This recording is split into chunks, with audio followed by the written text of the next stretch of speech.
This is the land map of this section of downtown Brooklyn that was drawn up in 1848. So you see the Long Island Railroad's coming down the street, and it disappears right here at the beginning, at the intersection of Bourne Place and Atlantic. And then the tracks reappear again over here, halfway on Atlantic, halfway between Columbia Street and Hick Street.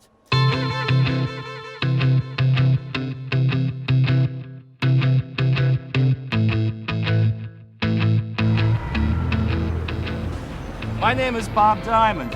This is the entrance to the world's oldest subway tunnel, which is under Atlantic Avenue in downtown Brooklyn, New York. The tunnel. It was built by Cornelius Vanderbilt in 1844 as part of a rail line connecting New York Harbor with Boston. It was the first railway line connecting those two cities, and it was part of a much longer chain of railroads that ran from Boston down to Charleston, South Carolina.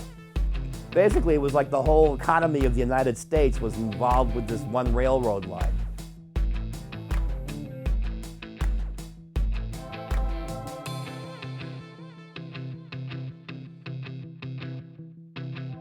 The tunnel is famous around here. It's a myth, almost. With my partners, Patricia and Tarek. We opened the restaurant 5 years ago, 2012.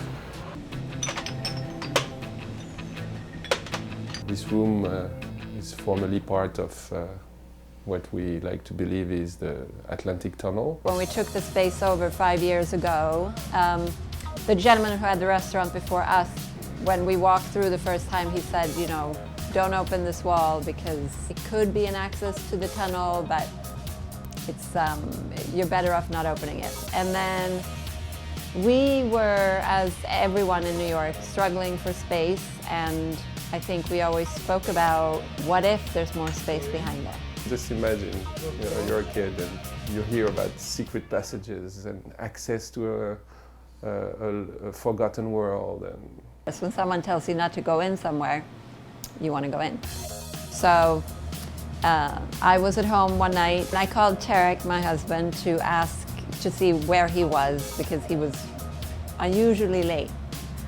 And I said, what are you guys up to? And he said, well, we just had a beer and we decided to take the sledgehammer and make a hole in the wall. And there's a room. And I'm like, what? It's like, yeah, I crawled in there. There's a room back there. my partner went in and I was only communicating with him, like shouting, what do you see? What is there? This tunnel has a lot to offer in terms of stories, and some are legends, some are actually true. So because trains didn't have brakes, and Brooklyn was expanding in the early 1840s, they had to build a subway tunnel to get the trains off the surface of the roadway. Trains back then didn't have air brakes, so if a train was shoving along at 30 miles an hour and then a little kid ran in front of it, it would take 900 feet to stop, which is 2 long city blocks. So by the time you stopped your train, you ran someone over or cut a cow in half or smashed up somebody's wagon. Robert Diamond's always been involved, and he's been taking people touring there. So they tied this cable around me. They gave me an air tank, a gas mask, and a walkie-talkie. They attached a belt with a cable. So this picture actually ran on the cover of the New York Times that day. And they said, you have exactly 5 minutes to crawl around in there, and then if you don't come out yourself, we're just gonna drag you out with this cable. So I'm laying there, shoved into this crevice with this air tank on my back, banging on the brick roof, and I'm like, okay, now what do I do? So I said, well, what did Indiana Jones do in the movie last night when he couldn't quite find the opening to the Well of the Souls? Well, he knew where to dig, and he just began digging by hand like a dog. The room that we are standing in, we used it as a storage for coal. And it's a beautiful vaulted room. You're part of New York history. I mean, we're all from Europe, so we're kind of used to being in old buildings and old spaces, but having lived in New York for 20 plus years, you don't come by that kind of space often. My name is Bob Diamond. I'm the one who discovered the tunnel back in 1980. When the tunnel was closed up, we were pulling in 500 people a day.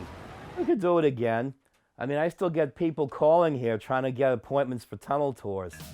Apparently there's a lost train cart. It's like a lost sheep, like a pirate sheep at sea. Maybe it's full with gold, no one knows.